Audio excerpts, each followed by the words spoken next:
Bismillahirrahmanirrahim. Hi friends, this is Bukhar Ahmed, and today we are going to discuss about the classification of phylum Chordata.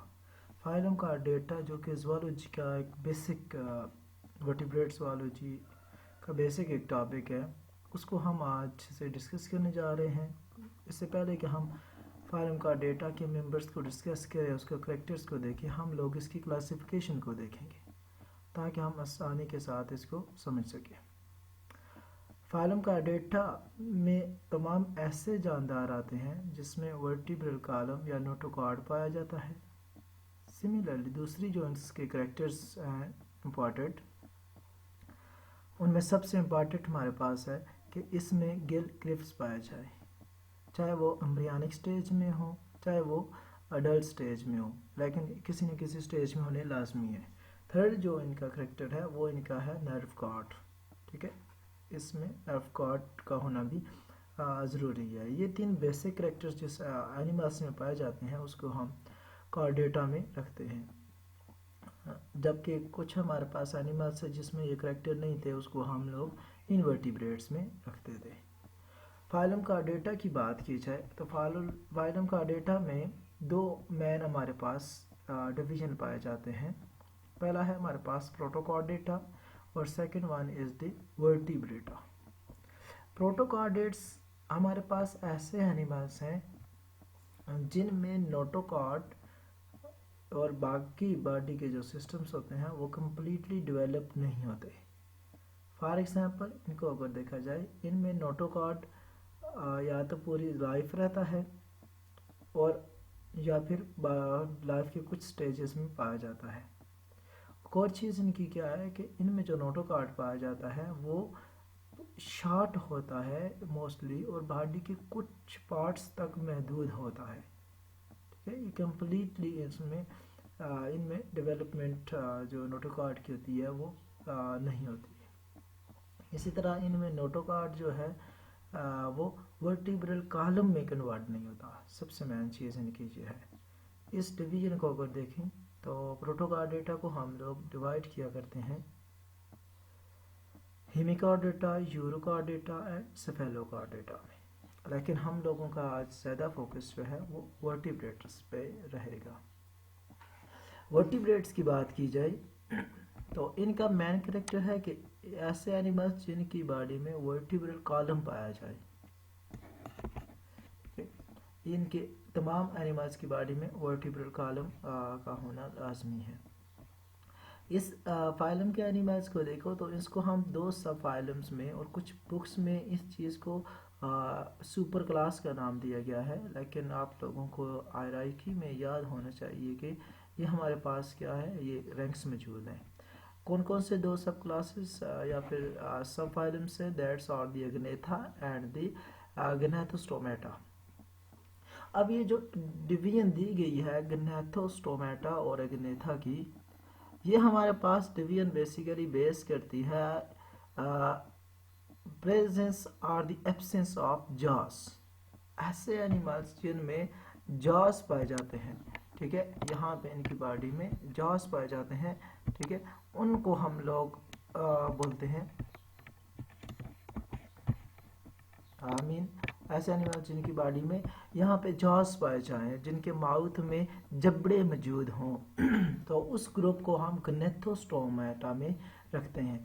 जबकि हमारे पास कुछ ऐसे animals हैं जिसमें Jos या जबड़े लाइक चीज़ें नहीं पाई जाती, राउंडेड सा माउथ होता है, उसको हम जो है वो अग्नेथा क्लास में का मेंबर उसको हम लोग कंसीडर किया करते हैं। इसी तरह दूसरे कुछ कैरेक्टर्स की बात की जाए अग्नेथा की, तो अग्नेथा में हमारे पास एक क्लास लाई करती है जो कि लिविंग में है, वो है हमारे पास साइक्लोस्टोमेटा। ऑस्टियोडर्मी भी हमारे पास इसकी एक क्लास है, लेकिन वो क्लास क्योंकि कम्प्लीटली फॉसिल्स उसमें पाए जा रहे हैं, कोई भी उसका लिविंग मेंबर नहीं है, तो मोस्ट ऑफ द बुक्स जो है वो साइक्लोस्टोमेटा ही को ही एक क्लास जो है वो बताते हैं अग्नेथा की। साइक्लोस्टोमेटा या फिर अग्नेथा वाले मेंबर्स पहले बात कर चुके हैं, इसमें जॉस नहीं पाए जाते, जबड़े नहीं पाए जाते, टीथ नहीं होते, राउंडेड सा माउथ होता है। ये एनिमल्स मोस्टली आप जो है वो पैरासिटिक लाइफ गुजारते हैं और एक्टोपैरासाइट के तौर पे दूसरे एनिमल्स और मोस्टली फिशेस की बॉडी के ऊपर अटैच हो जाते हैं और वहाँ से फूड लेते हैं। कुछ इस साइक्लोस्टोमेटा के मेंबर्स ऐसे भी हैं जो कि स्क्वेंजर्स के तौर पे लाइफ स्पेंड करते हैं और ऐसे फूड लेते हैं। गनेथोस्टोमेटा की बात की जाए, ये हमारे पास हायर एनिमल्स हैं।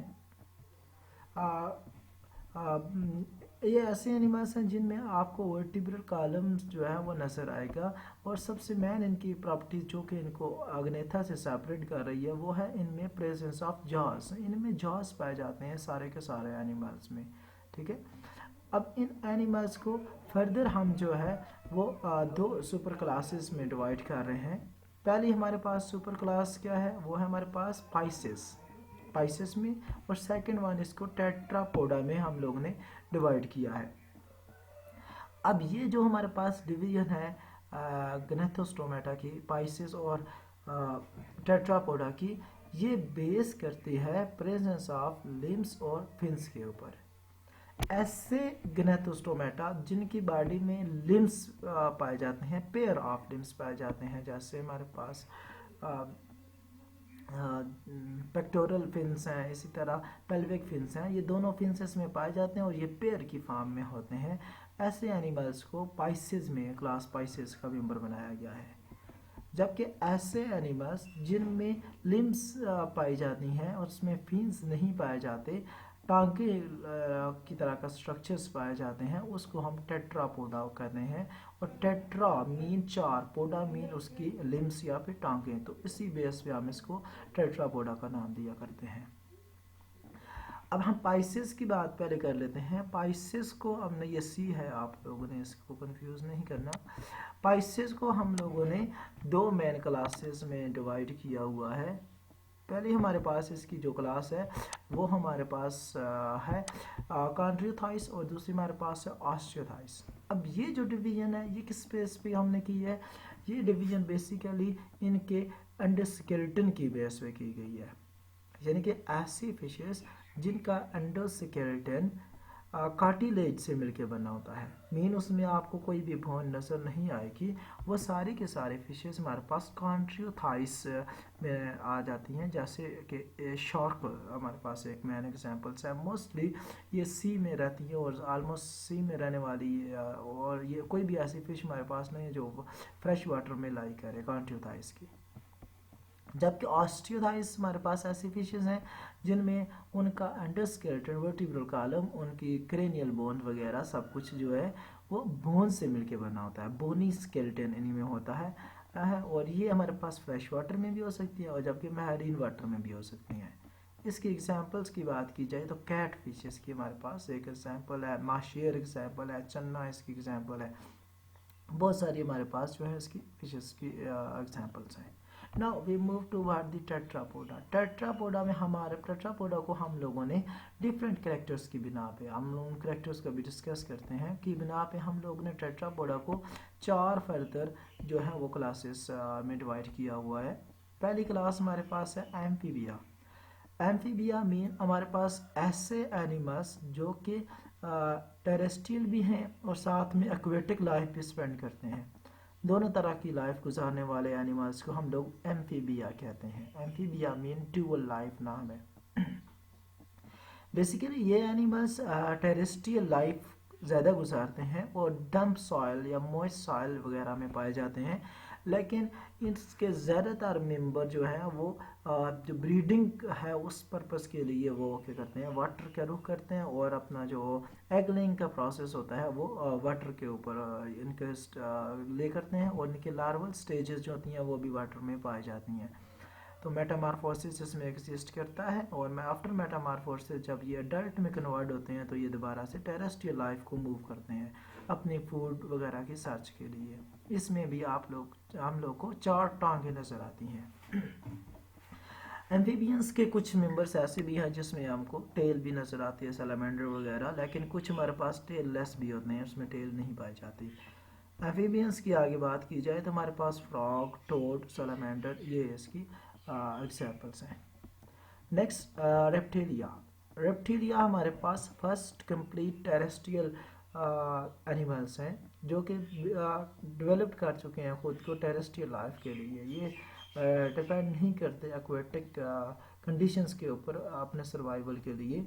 हालांकि कुछ इसके मेंबर्स भी हैं जो कि एक्वेटिक कंडीशंस में पाए जाते हैं, जैसे टर्टॉइस और टर्टल वगैरह, लेकिन मोस्टली इसके मेंबर्स जो है खुद को डेवलप कर चुके हैं टेरेस्ट्रियल लाइफ के लिए।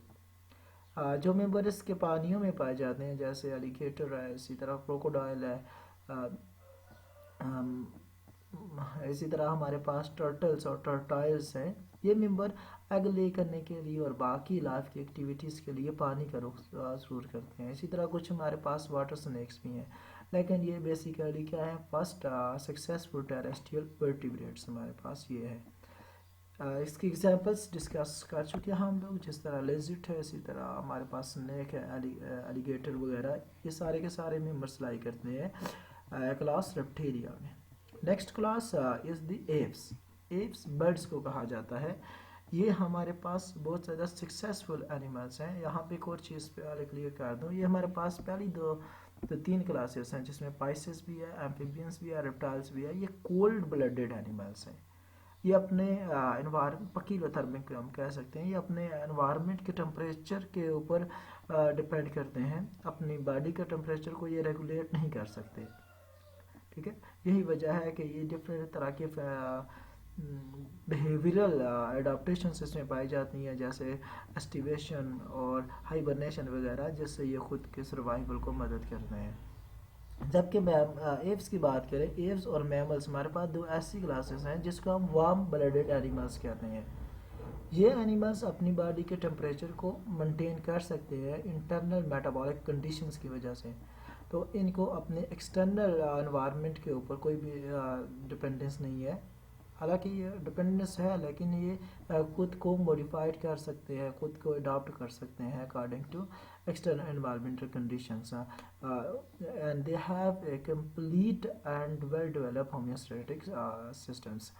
एप्स की बात करें तो एप्स हमारे पास ऐसे एनिमल्स हैं जिनमें जो इनके 4 लिम्स होती हैं वो मॉडिफाइड हो जाती हैं या कन्वर्ट हो जाती हैं उनके फीदर्स में, उनके परों में कन्वर्ट हो जाती हैं, ठीक है। इसमें यानी कि ये बाईपैडियल होते हैं, 2 पाँव पे चलने वाले होते हैं, और 4 आर्म्स इनकी परों में कन्वर्ट हो जाती हैं। इसमें भी हमारे पास 2 ग्रुप्स हैं, एक तो हमारे पास रनिंग बर्ड्स हैं और दूसरा फ्लाइंग बर्ड्स हैं। रनिंग बर्ड्स वो हैं जो कि उड़ने की सलाहियत नहीं रखते, जैसे हमारे पास ऑस्ट्रिच, दुनिया का सबसे बड़ा परिंदा, ठीक है। इसी तरह हमारे पास स्पैरो, पिजन, और ये हमारे पास इस तरह पैरट है, कराउ है, ये हमारे पास ऐसे यानी बर्ड्स हैं जो कि फ्लाइंग बर्ड्स की कैटेगरी में आते हैं और ये उड़ने की सलाहियत रखते हैं। Last class is the mammals. Mammals की बात की जाए तो मैमल्स की जो मेन प्रॉपर्टीज़ हैं वो ये हैं कि इनकी बॉडी के ऊपर हेयर ग्लैंड्स नज़र आते हैं, बाहर इनकी मेमरी ग्लैंड्स नज़र आते हैं, स्वेट्स ग्लैंड, स्वीबियस ग्लैंड, इस तरह की ग्लैंडुलर स्किन हमको इनके ऊपर मिलती है। और ये पहले एनिमल्स हैं जिसमें हेयर्स हमको मिल रहे थे, ठीक है। इसी तरह मेमरी ग्लैंड मीन के इसकी मैमल्स की फीमेल जो है वो अपने बच्चों को लैक्टेशन करवाती है जब तक कि वो कम्प्लीटली उनकी डेवलपमेंट नहीं हो जाती, या फिर वो कम्प्लीट खुद को संभालने के काबिल या तो अपनी फूड की सर्च के काबिल वो नहीं हो जाते, तब तक उसकी मदर जो है उनको अपनी लैक्टेशन के ज़रिए उनको फीडिंग कराती है। ये एक पेरेंटल केयर का एक यूनिक बिहेवियर जस्ट हमको मैमल्स में नज़र आता है। तो ये थी हमारी आज की क्लासिफिकेशन। उम्मीद है कि आप लोगों को अच्छी लगी होगी। Please subscribe my channel.